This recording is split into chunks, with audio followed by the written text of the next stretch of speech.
الحمد لله رب العالمين والصلاة والسلام على سيد الأنبياء والمرسلين وعلى آله الطيبين الطاهرين وأصحابه الأكرمين الأفضلين وعلى من أحبهم وتبعهم بإحسان أجمعين إلى يوم الدين، أما بعد. فقد قال الله سبحانه وتعالى في كلامه المجيد: فأعوذ بالله من الشيطان الرجيم، بسم الله الرحمن الرحيم. إن الله وملائكته يصلون على النبي يا أيها الذين آمنوا صلوا عليه وسلموا تسليما. اللهم صل على سيدنا محمد وعلى آله وصحبه أفضل صلواتك وعدد معلوماتك وبارك وسلم صلاة وسلاما عليك يا حبيبي يا سيدي يا رسول الله صلی اللہ تعالی علیہ وسلم. ناظرین کرام، جیسا کہ آپ جانتے ہیں یہ مبارک مہینہ ماہ رمضان المبارک کا مہینہ ہے، اور اس مہینے کو اللہ تبارک و تعالی نے ہمیں عطا فرمایا. اللہ کے نبی صلی اللہ علیہ وآلہ وسلم کا ارشاد مبارک: رجب شہر اللہ، شعبان شہری، رمضان شہر امتی. اللہ کے نبی صلی اللہ علیہ وسلم نے فرمایا کہ ماہ رمضان میری امت کا مہینہ ہے، یعنی اس مہینے میں اللہ نے ہمیں جو نعمتوں سے سرفراز فرمایا ہے، اللہ تبارک و تعالیٰ کی جو رحمتیں جو وسعت کے ساتھ ہمیں عطا کی گئی ہے. عام طور پر اللہ تبارک و تعالیٰ کی رحمت ہر بندے پر شامل حال ہوتی ہے، چاہے وہ بندہ رب کو ماننے والا ہو یا رب کو نہ ماننے والا ہو. اپنا بھی ہو تب تو رب اپنی رحمت عطا فرماتا ہے، اگر نافرمان بھی ہے تو اللہ تبارک و تعالیٰ اپنی رحمت سے ان کو دور نہیں کرتا. مگر اللہ تبارک و تعالی رحمت خاصہ اپنے ان بندوں کو عطا فرماتا ہے جو اللہ کی فرما برداری میں اور اللہ کی رضا جوئی کے لیے زندگی گزارتے ہیں. قرآن مجید میں ارشاد مبارک ہوتا ہے: وَرَحْمَتِي وَسِعَتْ كُلَّ شَيْءٍ فَسَأَكْتُبُهَا لِلَّذِينَ يَتَّقُونَ وَيُؤْتُونَ الزَّكَاةَ. اللہ کی رحمت وسیع تر ہے، ہر چیز کے لیے اللہ کی رحمت ہے، مگر اللہ نے ان لوگوں پر فرض کر دیا جو لوگ متقی ہیں اور جو زکوٰۃ کو ادا کرنے والے ہیں. اس آیت کریمہ میں اللہ تبارک و تعالیٰ نے اپنی رحمت خاصہ اور اپنی رحمت عامہ کا ذکر فرمایا.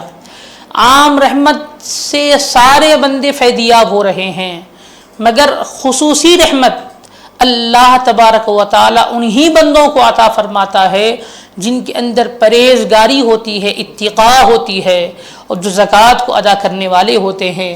اور اسی لیے قرآن مجید میں اللہ تبارک و تعالیٰ نے فرمایا: یا ایھا الذین آمنوا کتب علیکم الصیام. اے ایمان والو، تم پر روزے فرض کر دیے گئے، کما کتب علی الذین من قبلکم لعلکم تتقون، جس طرح تم سے پہلے والوں پر روزے فرض کر دیے گئے تھے تاکہ تم متقی اور پرہیزگار بن جاؤ. تو گویا اتقاء، پرہیزگاری یہ روزے سے آتی ہے، نماز و روزے سے پرہیزگاری حاصل ہوتی ہے. اور اللہ تبارک و تعالیٰ فرماتے ہیں جو پرہیزگار ہوتا ہے اللہ تبارک و تعالیٰ اپنی رحمت خاصہ ان کو عنایت فرماتے ہیں. تو یہ مبارک مہینہ اللہ تبارک و تعالیٰ کی رحمت خاصہ کی حاصل کرنے کا مہینہ ہے. اسی طرح اللہ تبارک و تعالیٰ نے اس مہینے کو امت کا مہینہ کہا.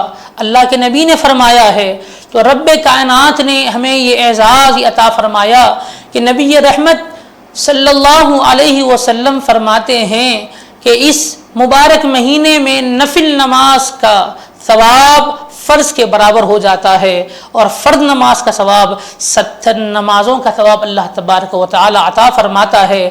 تو گویا ایک نیکی 70 گناہ بڑھا دی گئی، نیکیوں میں اضافہ کیا جاتا ہے۔ بندہ عمل تو وہی کرتا ہے جو عام دنوں میں کرتا تھا، مگر نبی رحمت صلی اللہ علیہ وسلم نے جو فرمایا ہے تو حضور کی نسبت سے اللہ نے جو مہینہ ہمیں عطا فرمایا اس مہینے کی برکت ہی ہمیں حاصل ہوتی ہے کہ عبادت تو وہی ہوتی ہے جو بندہ عام طور پر کرتا ہے، مگر ثواب اس کو 70 گنا عطا کر دیا جاتا ہے۔ تو یہ مبارک مہینہ رمضان مبارک کا مہینہ ہے۔ اللہ کے نبی صلی اللہ علیہ وسلم نے ہمیں فرمایا کہ جب یہ مہینہ ہم کو ملے تو ہم خوب اس میں عبادت کریں، خوب رب کو یاد کریں، خوب رب کی رضا جوئی کے لیے اچھے عمل کرتے رہیں۔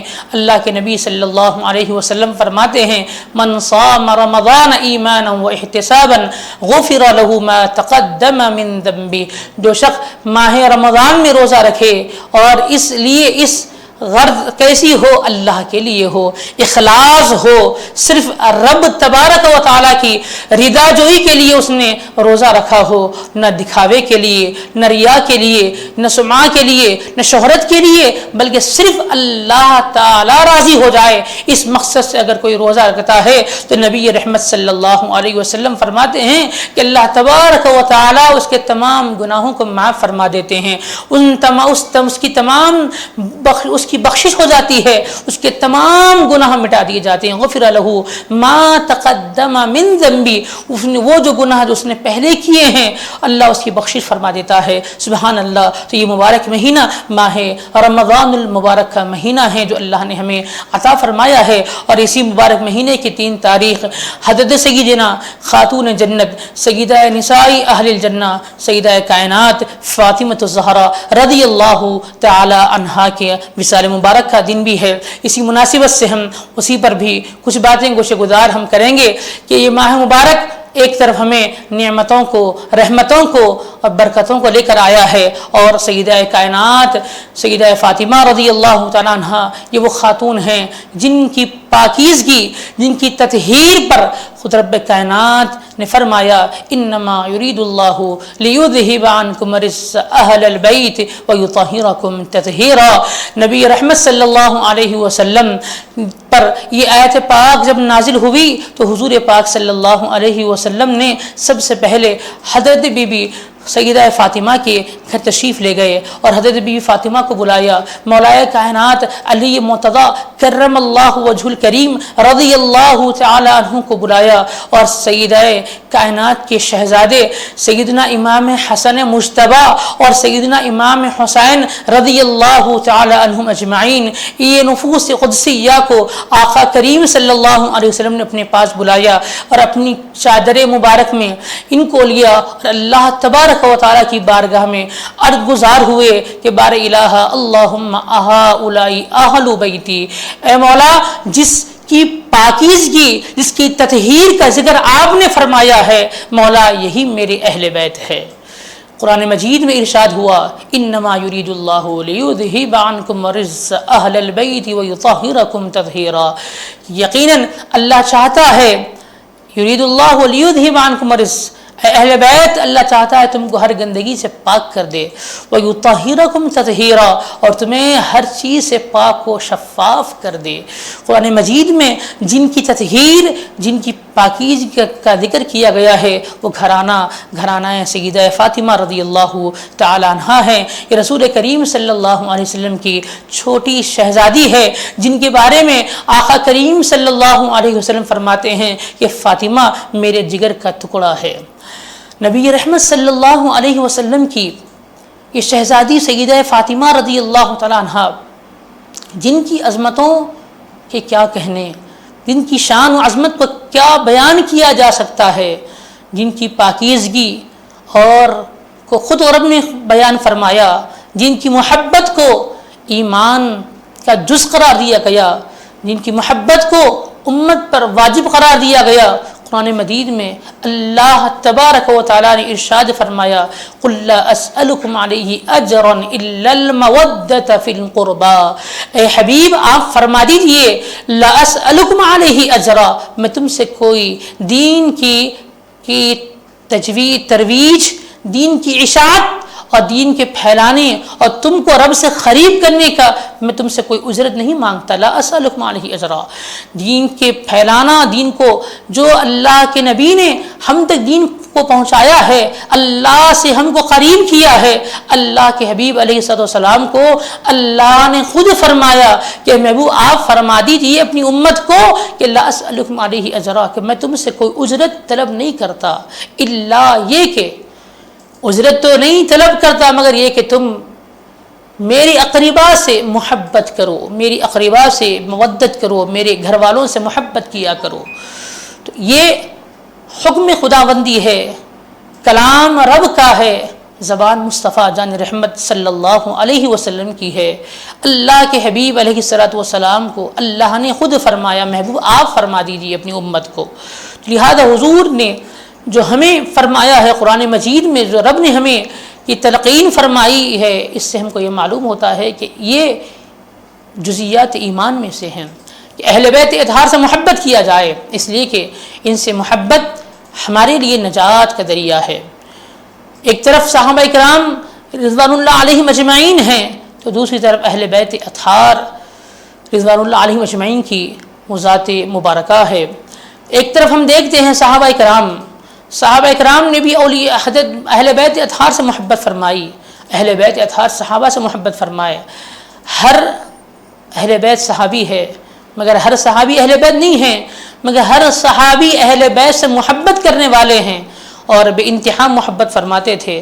کبھی صحابہ نے اہل بیت کو کبھی اپنے سے دور نہیں سمجھا، نہ کبھی اہل بیت نے کبھی صحابہ کو اپنے سے دور سمجھا۔ یہ اٹوٹ تعلق ہے صحابہ کرام اور اہل بیت اطہار رضوان اللہ علیہم اجمعین کے درمیان میں۔ یہی وجہ ہے کہ قرآن پاک میں جہاں اللہ تبارک و تعالیٰ نے حکم فرمایا ہے کہ اہل بیت سے محبت کیا کرو اور اہل بیت اطہار سے محبت کرنا گویا یہ ذریعہ نجات ہیں، تو اسی طرح اللہ کے نبی صلی اللہ علیہ وسلم نے ہمیں فرما دیا کہ اصحابی کالنجوم فبأیہم اقتدیتم اہتدیتم، کہ میرے صحابہ میرا ہر صحابی ستاروں کے مانند ہے، نجوم کے مانند ہے، ہر صحابی ستارے ہیں، ان کی روشنی سے ہر کوئی فیضیاب ہو سکتا ہے۔ آقا کریم فرماتے ہیں فبأیہم اقتدیتم اہتدیتم، تم میں سے کوئی ایک اگر ان کی پیروی کر لے تو ہدایت پا لے گا۔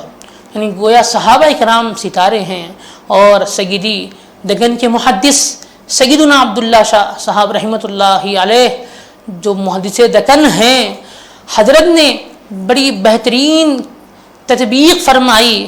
آپ نے اپنی کتاب میں لکھا کہ ایک طرف اللہ نے صحابہ کرام کو اصحابی کا نجوم فرمایا ہے کہ وہ ستارے ہیں جس سے روشنی حاصل کی جا سکتی ہے، دوسری طرف اللہ کے حبیب صلی اللہ علیہ وسلم کے گھر والوں کو سفینہ نوح قرار دیا گیا۔ جس طرح حضرت نوح علیہ السلام کی کشتی جس میں جتنے لوگ سوار تھے نجات پا گئے، اللہ تبارک و تعالیٰ نے حکم دیا اور سیدنا نوح علیہ السلام نے اپنے ماننے والوں کو، اسلام قبول کرنے والوں کو، توحید کے ماننے والوں کو اپنی کشتی میں سوار کر لیا تھا۔ جتنے لوگ کشتی میں سوار ہوئے وہ طوفان نوح سے بچ چکے تھے، سارے کے سارے نجات پا گئے۔ اسی طرح اللہ کے نبی صلی اللہ علیہ وسلم نے اہل بیت اطہار کو سفینہ نوح قرار دیا، یعنی جس طرح نوح علیہ السلام کی کشتی میں سوار ہونا نجات پانا تھا، اسی طرح اہل بیت اطہار سے محبت کرنا گویا نجات کی علامت ہے۔ تو ایک طرف اہل بیت اطہار کی محبت ہے، دوسری طرف صحابہ کرام کی روشنی ہے، صحابہ کرام کے ستاروں کی وہ روشنی جو ستاروں کے ذریعے سے ہمیں عطا ہوتی ہے۔ ایک طرف راستے کے لیے دو چیزیں کی ضرورت ہوتی ہے۔ حضرت فرماتے ہیں سنو، ہر راستے کے لیے دو چیزیں ضروری ہوتی ہے، ایک یہ کہ اس راستے کے لیے سواری کی ضرورت پڑتی ہے، دوسرا منزل کے لیے روشنی کی ضرورت پڑتی ہے. جب راستہ دکھائی دے تبھی تو ہم چلتے ہیں، اور اس منزل مقصود کو پہنچنے کے لیے سواری ضروری ہوتی ہے. اسی لیے اہل سنت و جماعت کو اللہ نے ایک ایسا کرم فرما دیا ہے کہ نبی رحمت کی نسبت سے دو چیزیں ہمیں عطا کر دی گئی. ایک تو یہ کہ صحابہ کرام کی روشنی، جن کو نبی رحمت نے ستارے کہا ہے کہ ستاروں کی روشنی سے راستہ نظر آتا ہے، اور اہل بیت اطہار کی محبت سے سفینہ نوح کی سواری ہم کو مل جاتی ہے، جس طرح ہمیں آسانی سے راستہ جنت کا مل جاتا ہے. تو یہ دونوں کو ہم ان دونوں سے محبت کریں گے، ایک محبت صحابہ کرام کی، ایک محبت اہل بیت اطہار کی. جب دونوں محبت ہمیں ملے گی تو یہ راستہ سیدھا ہمیں نبی رحمت صلی اللہ علیہ وسلم تک پہنچائے گا. اور حضور تک پہنچنا گویا رب تک پہنچنا ہے. جس راہ میں آقا مل جائے، اس راہ پر ہم چلیں، اس راہ میں ہمارے آقا تک ہم پہنچ جائیں گے تو خود ہمیں اپنا رب مل جائے گا. اس لیے کہ رب کریم نے قرآن مجید میں اس طرح ارشاد فرمایا ہے کہ نبی کی محبت خود خدا کی محبت ہے. جو نبی سے محبت کرے گا اس کو اللہ محبت فرماتا ہے اس بندے سے. قرآن مجید میں ارشاد ہوتا ہے قل ان کنتم تحبون اللہ فاتبعونی یحببکم اللہ ویغفر لکم ذنوبکم. اللہ نے ہمیں یہ قانون عطا فرما دیا ہے. فرماتے ہیں کہ اللہ تبارک و تعالیٰ ارشاد فرماتا ہے کہ نبی رحمت آپ فرما دیجیے قل ان کنتم، اے حبیب آپ فرما دیجیے اپنی امت سے ان کنتم تحبون اللہ، اگر تم اللہ تعالیٰ سے محبت کرنا چاہتے ہو، اللہ سے محبت کا تمہیں دعویٰ ہے، فاتبعونی، تو حبیب آپ فرما دیجیے کہ وہ ان سے فرما دیجیے کہ تم میری اتباع کرو، میری پیروی کرو. پیروی اتباع اسی شخص کی کی جاتی ہے جس سے محبت ہوتی ہے. جب تک رسول سے محبت نہ ہو رسول اللہ کی پیروی نہیں ہو سکتی. اس لیے قرآن مجید نے کہا قل ان کنتم تحبون اللہ، اے محبوب آپ فرما دیجیے اگر اللہ سے محبت کا کوئی دعویٰ کرتا ہے تو وہ رسول اللہ کی اتباع کرے. تو اللہ نے کیا فرما دیا، قانون ہمیں یہ دے دیا کہ اللہ نے فرمایا کہ ان یحببکم اللہ ویغفر لکم ذنوبکم، کہ جو بندہ رسول سے محبت کرے وہ رسول سے محبت وہ کرے گا تو اللہ خود اس سے محبت کرے گا. رسول کی محبت خدا کی محبت ہے. رسول اللہ سے محبت اور الفت رب تبارک و تعالیٰ کی محبت ہے جو اللہ تبارک و تعالیٰ ہمیں عطا فرماتا ہے. تو گویا رب سے محبت کا دعویٰ اس کی دلیل حب رسول ہے. جب تک حب رسول دل میں اجاگر نہ ہوگا اللہ کی محبت ہمارے دلوں میں نہیں آ سکتی. اور اللہ کی محبت رسول اللہ کی محبت میں ہے، رسول اللہ کی محبت اہل بیت اطہار اور صحابہ کرام کی محبت میں ہے.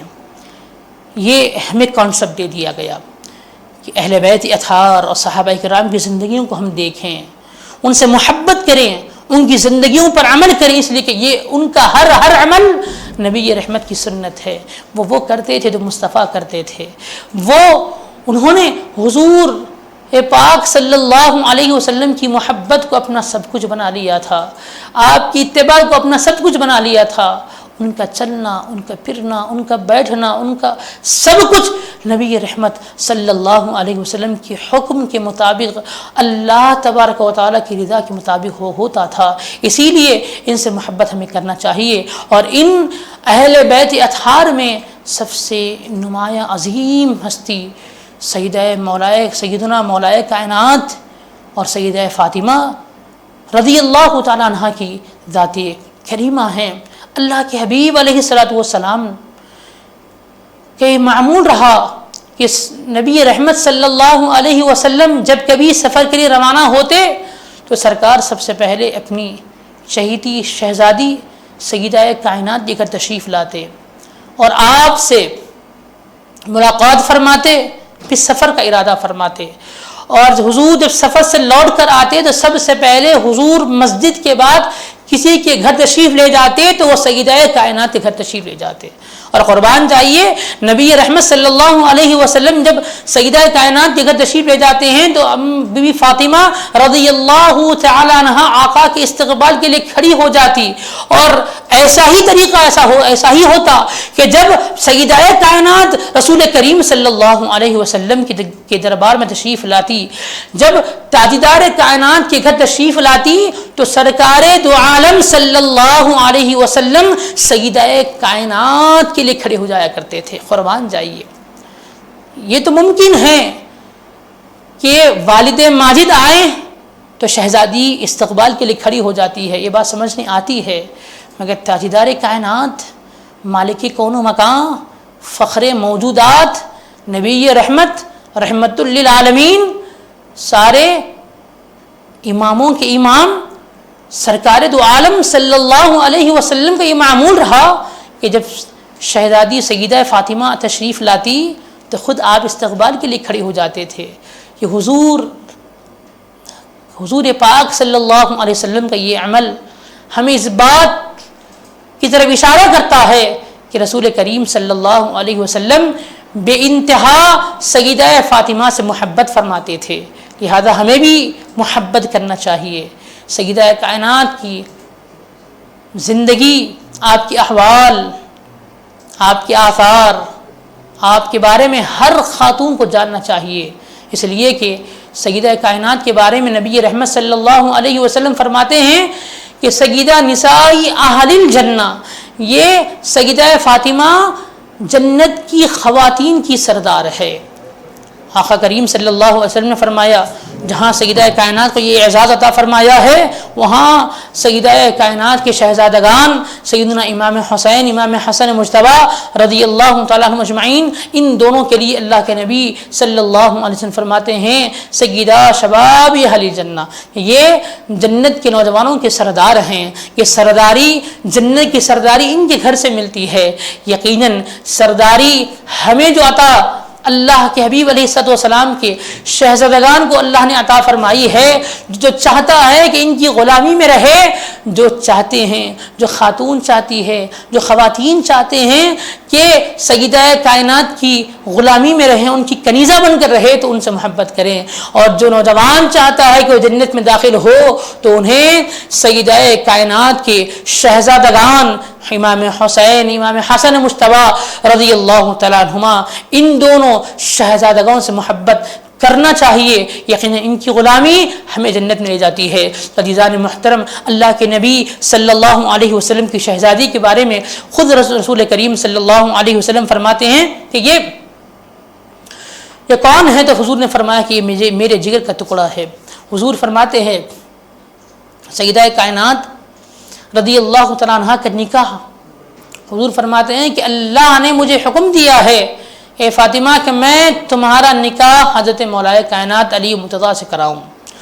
حضرت علی سے نکاح کا حکم خود رب کائنات نے فرمایا ہے، تو جس کے نکاح کے بارے میں خود رب نے بیان فرمایا ہو ان کی شان کا اندازہ کیا ہو سکتا ہے۔ اللہ تبارک و تعالیٰ نے ان کو ہر چیز سے پاک اور ہر چیز سے پاک عطا پیدا فرمایا۔ آپ کی ذات کریمہ، آپ کو نہ دنیا کی کبھی محبت تھی، نہ دنیا آپ کے قریب آئی، نہ دنیا کو آپ نے دیکھا، آپ دنیا سے بالکل بیزار تھی، دنیا سے آپ بالکل مبرہ تھی، آپ فاطمہ تھی جن کے معنی ہی چھٹکارے کے ہیں۔ یہ وہ خاتون ہیں جن کی مہر کے صدقے میں اللہ تبارک و تعالی امت کے گناہگاروں کی بخشش فرمائے گا۔ تو ناظرین کرام، ہمیں یہ معلوم ہونا چاہیے کہ سیدہ کائنات کی عظمت و شان کا کیا عالم ہوگا۔ آپ سیدہ فاطمہ ہیں، آپ کی جیسی خاتون اللہ تبارک و تعالی کے حبیب فرماتے ہیں کہ سیدہ کائنات ان مشہور اور مخصوص خواتین میں سے ہیں جن کو اللہ تبارک و تعالی محبوب رکھتا ہے۔ خود نبی رحمت محبوب رکھتے ہیں، اللہ کی حبیب جس سے محبت کرے رب بھی ان سے محبت کرتا ہے، تو گویا ان سے محبت کرنا اللہ اس کے رسول سے محبت کرنا ہے۔ اسی طرح ناظرین کرام، حضرت سیدہ فاطمہ رضی اللہ تعالی عنہا یہ خاتون ہیں کہ جو جن کا معاملہ، جن کی عظمت و شان کا ہی معاملہ ہے. آپ اندازہ کیجئے نبی رحمت کی شہزادی ہے، تاجدار کائنات کی شہزادی ہے، مگر آپ کا معاملہ یہ کہ آپ اللہ تبارک و تعالیٰ کی بندگی فرماتی ہے، رات بھر رب کی رضا کے لیے آپ نماز میں کھڑی ہو جاتی ہے. جب فجر کا وقت آتا ہے تو اللہ کی بارگاہ میں سیدہ کائنات فرماتی ہے کہ بار الہ تو نے اس رات کو مختصر کیوں بنایا ہے؟ اگر رات لمبی ہوتی تو میں تجھے اور زیادہ یاد کرتی. قربان جائیے، یہ عبادت کا معاملہ ہے. اور خود گھر کے کام اور کاج کا معاملہ کیا تھا؟ سیدہ کائنات رضی اللہ تعالیٰ عنہ خود اپنے ہاتھوں سے چکی پیسا کرتی تھی. قربان جائیے، کائنات کی سردار ہیں، جنت جن کی ہے ان کا عالم یہ ہے کہ وہ اپنے گھر کا کام کر رہی ہے، گھر کی چکی پیس رہی ہے. سیدنا مولا علی شیر خدا رضی اللہ تعالیٰ عنہ نے جب دیکھا کہ یہ معاملہ ہے اور نبی رحمت کے پاس کچھ غلام آئے ہیں، کچھ باندیاں آئے ہیں، تو حضور پاک صلی اللہ علیہ وسلم کے پاس جب باندی اور غلام آئے تو حضور تقسیم فرما رہے ہیں، تو مولا علی نے ارادہ فرمایا، نبی فاطمہ سے پوچھا، عرض کیا کہ فاطمہ جاؤ ابا حضور کے پاس تشریف لے جاؤ، حضور کے پاس کچھ غلام کچھ باندیاں آئے ہیں، حضور سے عرض کیجئے تاکہ آپ کو بھی کام کے لیے ایک باندی آپ کو آقا جو جہاں عطا فرما دیں. چنانچہ شوہر کی بات سن کر سیدہ کائنات سیدہ فاطمہ رضی اللہ تعالیٰ عنہ حضور کے دربار میں حاضر ہوئی، تشریف لے گئی. آقا دو جہاں سرور کائنات صلی اللہ علیہ وسلم سے عرض گزار ہوئی تو حضور نے فرمایا، اے فاطمہ اس سے بہتر تم کو میں بات نہ بتاؤں؟ قربان جائیے. فرمایا جی ابا حضور بتائیے.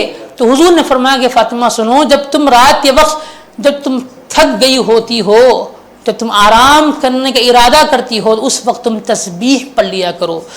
33 مرتبہ سبحان اللہ، 33 مرتبہ الحمدللہ، 34 مرتبہ اللہ اکبر پڑھ لیا کرو. انشاءاللہ تعالی تمہارا درد سب ختم ہو جائے گا. قربان جائیے، یہی امت کو نبی رحمت صلی اللہ علیہ وسلم نے اپنی شہزادی کے ذریعے سے امت کی خواتین کو، امت کی سارے لوگوں کے لیے ایک بہترین تسبیح عطا فرمائی ہے، کیونکہ تسبیح فاطمہ کہا جاتا ہے. اس کا ورد ہمیں بھی کرنا چاہیے. تو یہ تسبیح پڑھنے سے سارے غم، سارے درد ہمارے دور ہو جاتے ہیں. یہ تسبیح فاطمہ 33 مرتبہ سبحان اللہ، 33 مرتبہ الحمدللہ، 34 مرتبہ اللہ اکبر کا ورد کیا کریں.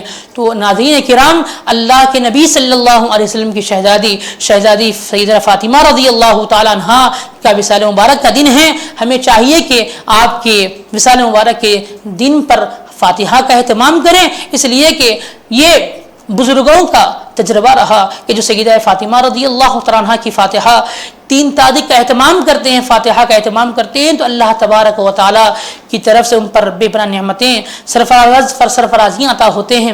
اور یقیناً وہ خواتین جن کی شادیاں نہیں ہوئی ہے، یہ وہ خواتین جن کے معاملات حل نہیں ہو رہے ہیں، سیدہ کائنات رضی اللہ تعالیٰ عنہ کی فاتحہ کا اہتمام کریں. انشاءاللہ تعالیٰ سیدہ کائنات کی فاتحہ کی برکت سے ہمارے گھروں میں وہ معاملات، جو مشکلات جو ہم پر درپیش ہیں وہ دور ہو جائیں گے. بچیوں کی شادی کے جو معاملات ہیں وہ حل ہو جائیں گے انشاءاللہ تعالیٰ. یہ بزرگوں کا تجربہ ہے، ہمیں بھی اس پر عمل کرنا چاہیے. تو نبی رحمت صلی اللہ علیہ وسلم کی شہزادی سیدہ فاطمہ رضی اللہ تعالیٰ عنہ وہ خاتون ہیں جن کی عظمت کے کیا کہنے. خود آپ کا معاملہ یہ، سیدہ فاطمہ سے کسی نے پوچھا، بی بی آپ جب اللہ کی راہ میں مال خرچ کرتی ہیں تو آپ اپنے اس مال کو، اس پیسے کو آپ عطر کیوں لگاتی ہے؟ قربان جائیے، سیدہ کائنات نے فرمایا اس لیے میں اس کو معطر کرتی ہوں، جب میں اللہ کی راہ میں کوئی روپیہ اللہ کی راہ میں دیتی تو وہ رب تبارک و تعالیٰ کے دربار میں پہنچتا ہے. میرے ہاتھ سے اس فقیر کے ہاتھ میں جانے سے پہلے رب کی بارگاہ میں پہنچتا ہے، اور میں چاہتی ہوں جب یہ رب کی بارگاہ میں پہنچے تو معطر رہے. قربان جائیے، یہ اخلاص ہے، یہ اللہ تبارک و تعالیٰ کے لیے دینا ہے. ہمیں بھی ایسا ہی کرنا چاہیے کہ ہم اللہ کی راہ میں خرچ کریں، اس طرح خرچ کریں کہ ہم دیں تو ہمارے اکثر بزرگوں نے کہا کہ سیدھے ہاتھ سے دیا جائے یعنی بائیں آنکھ ہاتھ کو خبر نہ ہو، اس طرح ہم اللہ کی راہ میں خرچ کریں کہ ہم دکھاوے سے بچیں۔ مگر افسوس کی بات یہ ہے آج یہ ماحول، کرونا وائرس کا ماحول ہمارے سامنے ہے، ایک وبا ہمارے سامنے ہے، اور اس ماحول میں غریبوں کی امداد کرنا چاہیے، اور ایسے وقت میں ہمیں یہ حکم دیا جا رہا ہے کہ جب ہم غریبوں کو دیں تو کس طرح دیں؟ اس طرح دیں کہ جس طرح صرف ہمارا دینا رب کو معلوم ہو، اس غریب کو معلوم ہو۔ دکھاووں سے بچیں، ریاکاری سے بچیں، شہرت سے بچیں۔ اگر ہم کسی کو ریاکاری کرتے ہوئے دکھاتے ہوئے ہم کوئی مال دیں گے تو ہمارا وہ مال ہمارے ہی منہ پر قیامت کے دن مار دیا جائے گا۔ اللہ کے نبی صلی اللہ علیہ وسلم فرماتے ہیں کہ جو کوئی ریا کرتے ہوئے عمل کرے گا، اگر وہ ریاکاری کا عمل نماز ہی کیوں نہ ہو، قیامت کے دن اللہ تعالیٰ فرمائے گا تم نے جس کو دکھانے کے لیے نماز پڑھی تھی، جاؤ اس سے ہی تم اس کا ثواب لے لو۔ تو ہر نماز، چاہے وہ نماز ہو، چاہے کوئی بھی ایسا عمل جو ریاکاری کی طرف آتا ہے، دکھاوے کی طرف آتا ہے، تو اللہ کے نبی نے فرمایا کہ وہ ثواب انہی کے منہ پر مار دیا جائے گا۔ اللہ کے حبیب علیہ الصلوۃ والسلام نے ہمیں یہ تلقین فرمائی کہ ہم لوگوں کو کھانا کھلائیں ہیں۔ ای الاسلام خیر، حضور سے پوچھا گیا کہ رسول اللہ سب سے بہترین اسلام کون سا ہے؟ تو حضور نے فرمایا کہ سب سے بہترین اسلام یہ ہے کہ تم لوگوں کو کھانا کھلاؤ، تطعموا الطعام وتقرئوا السلام، لوگوں کو کھانا کھلاؤ، اگر اور لوگوں کو سلام کیا کرو، جس کو تم جانتے ہو اس کو بھی سلام کرو، جس کو تم نہیں جانتے ان کو بھی سلام کیا کرو۔ تو نبی رحمت صلی اللہ علیہ وسلم نے ہمیں یہ تلقین فرمائی ہے۔ اسی طرح صحابہ کرام کا یہی طریقہ تھا، اہل بیت اطہار کا یہی طریقہ تھا کہ اہل بیت اطہار کہ وہ گھرانے 3 دن سے بھوکے رہتے، مگر سائل ان کے در پر آتا، اور جب سائل پکارتا تو وہ اپنا جو کچھ ان کے پاس ہوتا وہ اللہ کی راہ میں خیرات کر دیا کرتے تھے۔ یہ سیدہ کائنات ہے۔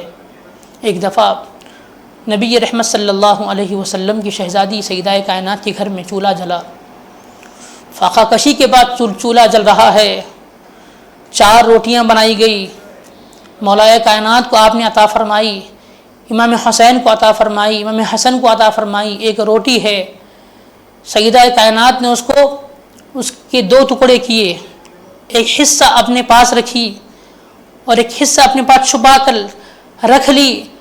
حضرت مولا کائنات نے پوچھا، اے فاطمہ کیا بات ہے، تم کیوں نہیں کھا رہی ہو؟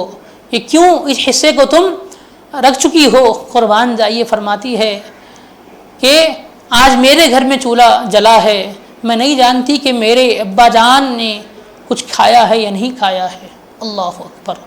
اس طرح حضور سے محبت وارفتگی کا یہ عالم تھا کہ سیدہ کائنات ہر وقت حضور کا خیال رکھتی تھی۔ اسی لیے آپ کے القابات میں ایک لقب یہ بھی ہیں کہ آپ کو ام ربیبہ کہا جاتا ہے، یعنی باپ کی ماں، ایک لقب آپ کا یہ ہے۔ علماء اکرام نے اس بارے میں فرمایا ہے، ایک تو یہ کہ حضور نے شفقت سے یہ فرمایا ہوگا، دوسرا یہ کہ یہ حقیقتاً جو ہے آپ جو ہے وہی فکر رکھتی تھی۔ اس طرح ایک بچے کو ماں باپ فکر کے ساتھ ہر غم ہر فکر کا خیال رکھتے ہیں، اسی طرح آپ شہزادی ہو کر نبی رحمت صلی اللہ علیہ وسلم کا فکر اور آپ کا خیال ہر وقت رکھا کرتی تھی، ہر وقت خیال رکھا کرتی تھی، ہر وقت حضور پاک صلی اللہ علیہ وسلم کی فکر ہمیشہ لاحق رہتی تھی۔ اسی لیے آپ کو کہا گیا کہ آپ بظاہر بیٹی ہے مگر رسول کریم صلی اللہ علیہ وسلم کی ماں ہے۔ قربان جائیے، اسلام کا آغاز نبی رحمت صلی اللہ علیہ وسلم خانہ کعبہ کی صحن میں نماز ادا فرما رہے ہیں، ابو جہل اور اس کے چاہنے والے لوگ بیٹھے ہوئے، وہاں حضور حالت سجدے میں ہیں۔ ابو جہل کھڑا ہوا اور اس نے کہا، اپنے ساتھیوں سے کہا کہ کون ہے جو وہ اونٹ کٹا ہوا ہے اس اونٹ کی اوجڑی لا کر نبی رحمت محمد عربی صلی اللہ علیہ وسلم کی پیٹھ پر رکھے گا تو میں اسے انعام سے نوازوں گا۔ اللہ اکبر!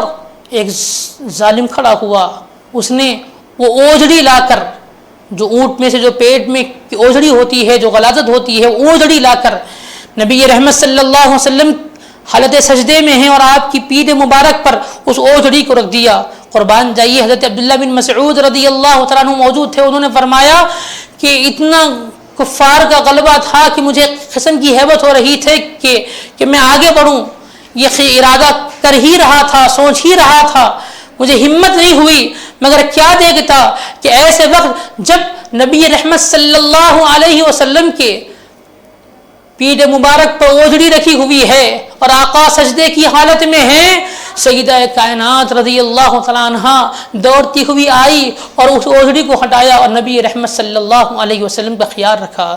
قربان جائیے، یہ سیدہ کائنات ہے کہ ہر لمحہ، ہر فکر، ہر وقت ہمیشہ حضور سے محبت اور حضور کا خیال ہوتا تھا۔ جب حضور پاک صلی اللہ علیہ وسلم کے آخری لمحات آئے تو نبی رحمت صلی اللہ علیہ وسلم کے دربار میں حاضر ہوئی، حضور کو دیکھا تو رونے لگی۔ آقا دو جہاں نے فرمایا اے فاطمہ میرے قریب آؤ۔ حضور نے سیدہ کائنات کے کان میں کچھ باتیں عرض کی تو آپ رونے لگی، جب فرمایا تو پھر مسکرانے لگی۔ جب یہ منظر سیدہ بی بی عائشہ صدیقہ رضی اللہ تعالیٰ عنہا نے دیکھا تو حضور کے وصال مبارک کے بعد آپ نے بی بی فاطمہ سے پوچھا اے بی بی فاطمہ بتاؤ یہ کیا ماجرا تھا؟ حضور نے تم کو کیا راز کی بات بتائی کہ جب تم کو پہلی بار حضور نے کچھ کہا تو تم رونے لگی، جب دوسری مرتبہ حضور نے جب تم سے کہا تو تم مسکرانے لگی؟ اس راز کا پردہ ہمیں ہٹا دیجئے، اس راز کا انکشاف فرما دیجئے۔ قربان جائیے، سیدہ فاطمہ رضی اللہ تعالیٰ عنہ نے فرمایا اما جان اگر آپ پوچھتی ہے تو فرماتی ہوں، سنیے اللہ کے نبی صلی اللہ علیہ وسلم نے فرمایا تھا مجھے کہ میرا آخری وقت آ چکا ہے اے فاطمہ۔ جب مجھے یہ فرمایا حضور تو مجھے رونا آ گیا، میں رونے لگی۔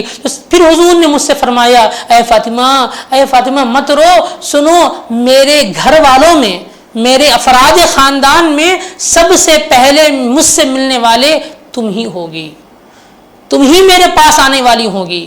قربان جائیے، تو بھی فاطمہ فرماتی ہے کہ میں مسکرانے لگی۔ وہ سیدہ کائنات جن کو اپنی موت پر مسکراہٹ آ جائے، یہ سیدہ کائنات کی شان و عظمت ہے۔ یہ سیدہ کائنات تھی کہ آپ اللہ کے نبی صلی اللہ علیہ وسلم سے محبت فرمی، بے انتہا محبت کرتی تھی، آخر وقت بھی تھا تو آپ نے یہی ارادہ کیا کہ حضور کے پاس جلدی چلے جائیں، حضور سے جلد جا کر ملاقات کر لیں۔ یہی وجہ تھی کہ آپ کی موت کے وقت کا ذکر آپ نے سنا تو آپ نے مسکرا دیا۔ تو یہ اہل بیت اطہار کی عظمت و شان ہیں۔ بہت سے واقعات آپ کی عظمت و شان کے ہیں۔ یقیناً ہر گھر میں ہر خاتون کو سیدہ کائنات کی تاریخ پڑھنا چاہیے، ہر گھر میں سید فاطمہ الزہرا رضی اللہ تعالیٰ عنہا ہونا چاہیے۔ یہ ہمارے لیے امت کی خواتین کے لیے ضروری ہے، اس لیے کہ جب ہم بی بی فاطمہ کی سیرت طیبہ پڑھیں گے تو ہمیں ان سے محبت ہوگی، ان کی اتباع ہم کریں گے تو ہم ان کی کنیز بن جائیں گی۔ یقیناً جنت کی سرداری خواتین کے لیے اللہ کے نبی نے ان کو عطا فرمائی ہے، وہ جنت کی خواتین کی سردار ہے کہ ساری خواتین امت کی انہیں کی کنیزہ بن کر رہنے والی ہے۔ جنت کے حصول کے لیے ہمیں فاطمہ الزہرا رضی اللہ تعالیٰ عنہ سے محبت کرنا چاہیے۔ تو یاد رکھیں اہل بیت اطہار سے محبت یہ ایمان کا جز ہے، صحابہ سے محبت ایمان ہے، اہل بیت سے محبت ایمان ہے، کیونکہ یہ دو کڑیاں ہمیں رسول اللہ سے ملاتی ہے، رسول اللہ ہمیں اللہ تبارک و تعالیٰ سے ملاتے ہیں۔ اللہ تعالیٰ سے دعا ہے ہم تمام کو سننے، سمجھنے اور عمل کرنے کی توفیق نصیب فرمائے۔ مولا تعالیٰ ہمیں سیدہ کائنات سیدہ فاطمہ رضی اللہ تعالیٰ عنہ کی سیرت طیبہ پر عمل پیرا ہونے کی توفیق نصیب فرمائے۔ مولا ہم تمام پر رحم فرما، کرم فرما۔ مولا اس وبا سے ہمیں محفوظ فرما۔ سیدہ کائنات سیدہ فاطمہ رضی اللہ تعالی عنہا کے صدقے طفیل میں ہم تمام پر رحم و کرم فرما۔ اہل بیت اطہار سے محبت کرنے والا بنا، صحابہ کرام سے محبت کرنے والا بنا، دین پر صحیح عمل پیرا ہونے کی توفیق نصیب فرما۔ آمین بجاہ سید المرسلین وصلی اللہ تعالی وسلم علی خیر خلقہ سیدنا محمد وعلی آلہ واصحابہ اجمعین والحمد للہ رب العالمین۔